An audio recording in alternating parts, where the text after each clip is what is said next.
Estamos aquí hoy día con don Roberto Quintana. Vanegas, denle crédito a mi santa madre. Eso, Quintana Vanegas. Don Roberto es un personaje que lleva 30 años trabajando en los medios noticiosos del país. Cuéntenos, don Roberto, ¿cuál es su experiencia más relevante en todos estos años de experiencia?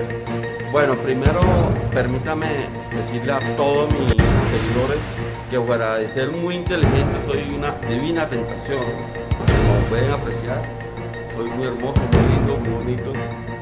Bueno, tengo 37 años de esta magnífica profesión, viajando en todo Cundinamarca.